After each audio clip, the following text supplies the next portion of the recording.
This is SLR Coaching and you're doing the photo challenge. Your final challenge, number 10, is fun! Hey!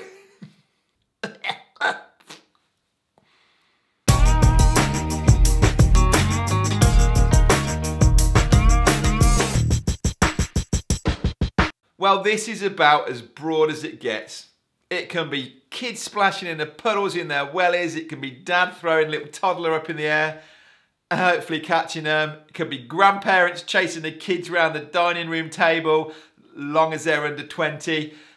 You get the idea, right? Just make it fun. I want to be able to look at your photo and it put a smile on my face. That means you've captured something good. Pull a funny face as a tight portrait. Catch a child as they're having a laugh, a real good belly laugh, or pose them if you have to and slip them some cash. It works for me.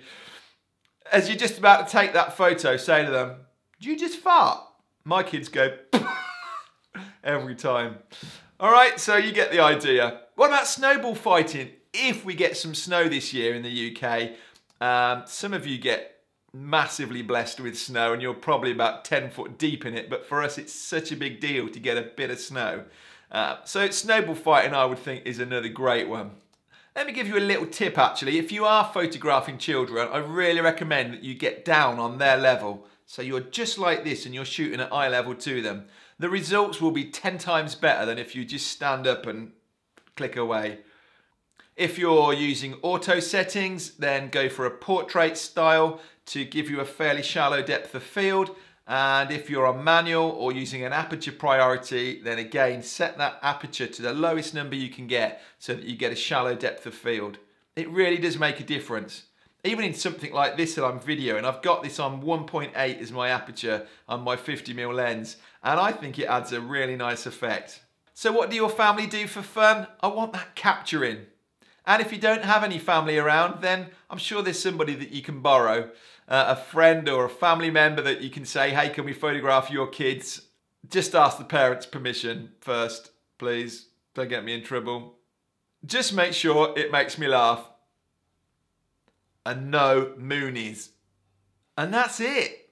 10 challenges in 31 days through January.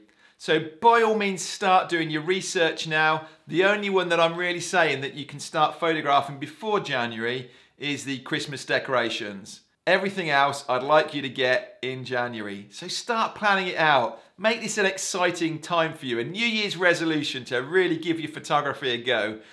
We're just starting you out in here, and the more involved you get, the more comments you post in, the more you will enjoy this. It's like anything. You get out of it what you put into it, and other people will benefit if you can just put yourself out a bit too.